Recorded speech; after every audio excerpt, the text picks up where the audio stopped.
30-year-old Nestor Hernandez arrived at the Methodist Dallas Medical Center around 10:20 in the morning on Saturday, October 22nd. Already a felon on parole, he was wearing an ankle monitor, unbeknownst to hospital staff and law enforcement. Despite having been arrested twice this year for parole violations, he was granted permission by the Texas Department of Criminal Justice to be at Methodist Dallas for the birth of his child. According to the arrest warrant, Hernandez began acting strangely, accusing his girlfriend of cheating on him. And then he started looking around the room, in the closet, in the bathroom to see if anybody else was in there. Those of us who have been with abusers know that this isn't actually strange behavior at all. In fact, it's extremely common for them to accuse us of cheating. During that visit, the suspect pulled a handgun from his pants and hit the patient in the head multiple times. He told her, "We're both going to die today, and whoever comes into this room is going to die with us." Hernandez is also said to have made ominous calls and text messages to family. After the assault, a hospital employee, 45-year-old Jacqueline Pokuaa, came into the room to provide routine services to the patient. The suspect stood up, moved to the employee, and shot her once. Methodist Medical System Sergeant Robert Rangel was just a few doors down investigating a stolen property call when he and hospital staff heard what appeared to be a gunshot in the nearby room.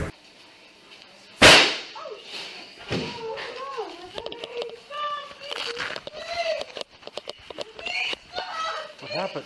Hey, watch out, man, watch out. 110 dispatch. You got emergency traffic. I got 10:30. A man with a gun up here, 4 shingle.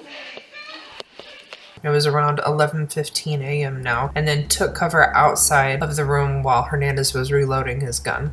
Another hospital employee, Katie Flowers, 63, heard the shot fired, looked into the room, and the suspect fired again from the doorway, striking Flowers in the hallway. So he shot at the law enforcement officer first and missed, and then he shot Miss Flowers. When Hernandez started to leave the room, Rangel shot him in the right leg. Hernandez then went back into the room where his baby and girlfriend were still. And when I watched the video from the officer's uniform camera while this was all going down, you can hear her screaming. And at that point, I believe from listening to this video that this was then a hostage situation with his girlfriend and the baby. I closed my eyes so that I wasn't distracted by what was visual because you couldn't see inside the room anyway, and I was listening to what she was screaming. One of the news reporters have reported that she was screaming for them to not hurt him, like the boyfriend. But I'm curious what you think. I think it sounds like she's screaming for her boyfriend to not hurt the baby. I think that he was threatening to kill the baby. Let me know in the comments below what you think.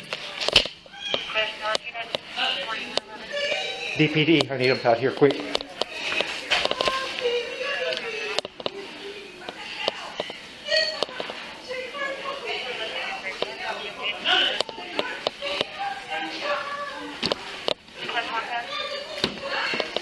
Go ahead.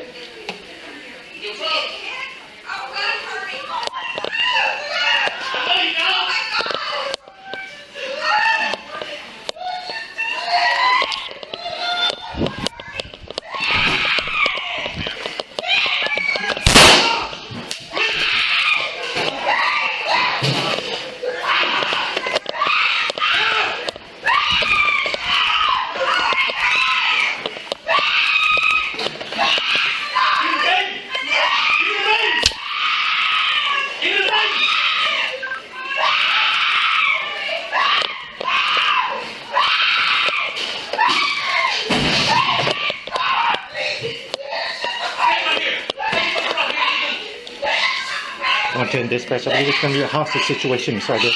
Room 4006.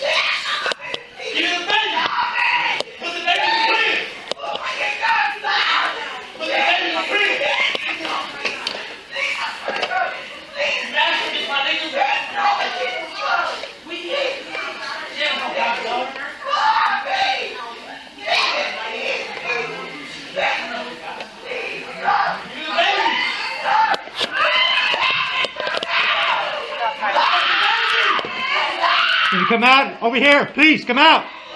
Come outside.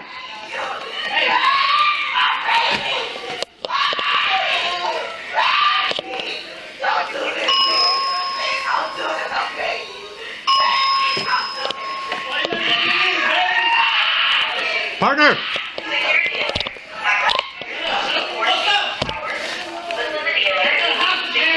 Okay, I'm Robert. What's your name, partner? What's your name? Talk to me. Okay. Okay, listen. We can work this out, partner, okay? All I want to do is just get the people outside, please. We can work this out. Just let them outside, okay?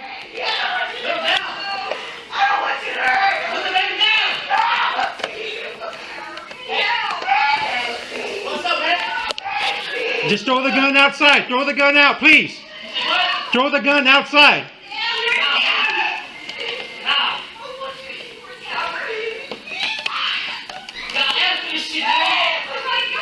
Partner, we can work this out, man. Trust me. I've got no idea, bro. I don't even know who you are.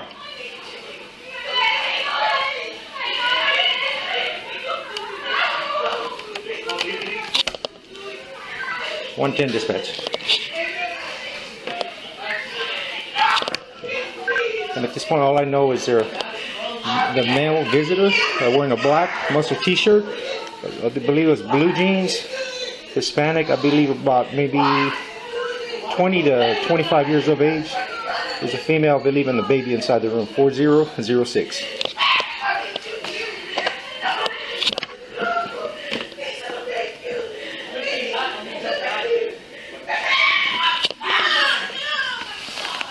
Hey, partner, can you hear me?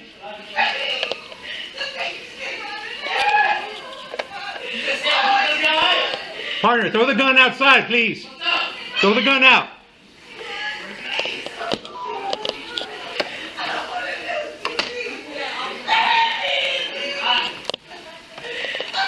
Partner, listen to me, man. Throw the gun out, please.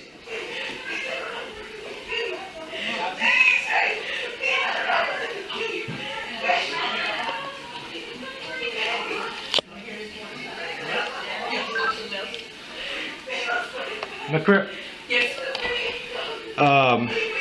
Hispanic male. I don't know if the chief is still here. Where's Hyman? Okay. Partner, listen to me, man, please. Let them outside. Partner, please, man, just do me a favor. Let them outside, please. Let them outside, please. That's all I'm asking.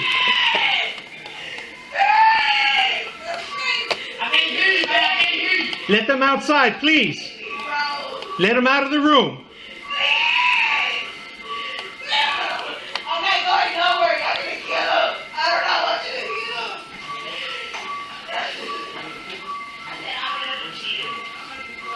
Can you see him?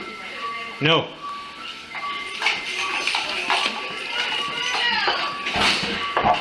Hispanic male, black muscle T-shirt.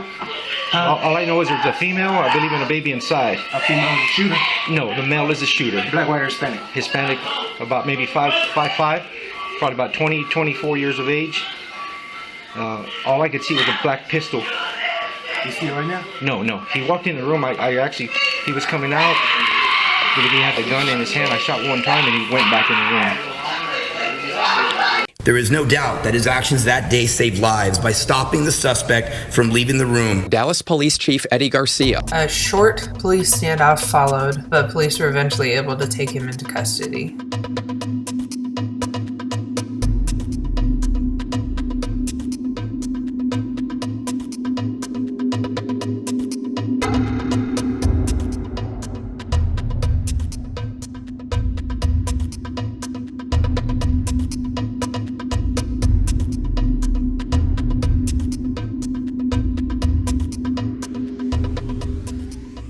They stabilized him and then took him to another hospital for treatment. Imagine that. I wonder if the nurses there had a hard time with treating him, even getting him stable. I don't know what the process was there, but I can just imagine emotions.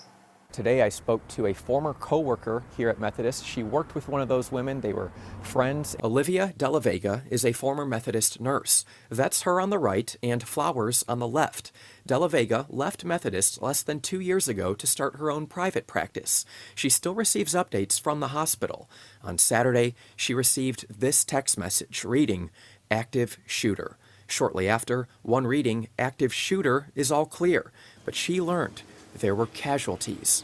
I immediately went to the hospital. I just felt like I had to go and see him. De La Vega says she assisted the traumatized staff she worked with for more than a decade. Tears and mascara running down their faces, and it was surreal.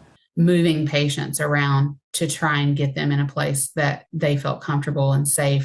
It was so many of them. I'd never seen anything like it before. Police vehicles lining up outside Methodist Health System's hospital Saturday afternoon. My dad was calling. He said, "Get back in your car and get as far away from the hospital as you can. There's a shooter in the building." Denise Jones's parents were inside, her father visiting her mother, who is being treated there. Jones says her father did the best he could to protect his wife.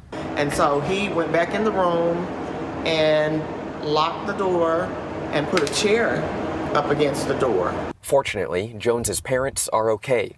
That's devastating. I cannot imagine the nurses that were sitting at that nurse's station hearing that this man was on his way out there. Media reported that Hernandez's girlfriend was treated for her injuries and that the baby was unharmed. The hospital released a statement calling the shooting an isolated and tragic event. Out of an abundance of caution, police force staffing has been increased. Isolated, maybe. Tragic, definitely. But if you watch my channel, you know that this isn't a unique event. Intimate partner homicide happens all of the time. Why? It's horrible. This was a murder-suicide situation that just happened to get interrupted by other staff before he was able to execute it. But he had every intention of doing it. He brought the gun. He had told her that they were going to die. He was on his way. Plan was in motion to be carried out. This wasn't some fit of rage. In fact, he went to where she was in the hospital when he knew that she was not in a condition or ability to be able to fight back or run away with a gun and a plan to kill them both. Police believe the shooting suspect, Nestor Hernandez, when he came here to the hospital Saturday morning, he had the shooting all planned out. Authorities haven't released information about how Hernandez was able to get a firearm given that he's a felon, but I think that we can put two and two together. I would imagine that he didn't go through the legal avenues to be able to get it.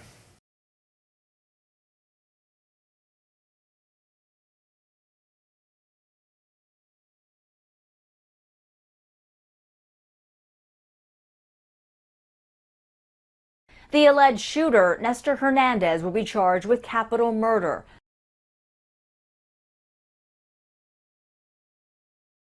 Since law enforcement didn't release the name of his girlfriend, because that's protocol to try to protect her, I can't do any kind of a history as far as their relationship goes. I don't have that information, but we can still do a history based on him and give you some really good red flags to be aware of. There was not an indication that Hernandez would act out violently in a hospital, and allowing him the ability to visit loved ones in that setting would not be out of the normal course of supervision. But if an individual needed permission to go someplace, then you would think that the place that they were going to would have some communication. In my opinion, this is a failure of our criminal justice system. In 2015, Hernandez pleaded guilty to aggravated robbery. He served 6 years of his 8-year sentence. He was placed on parole with a special condition of electronic monitoring, according to the Texas Department of Criminal Justice. Still, he hasn't stayed out of trouble. In March of 22, he was arrested for parole violation. Then in April, released to his parole officer. In June, he was arrested by Carrollton Police for parole violation. Carrollton Police, while investigating him and others for a possible drug operation, learned Hernandez had an active warrant for an unspecified parole violation. Relax.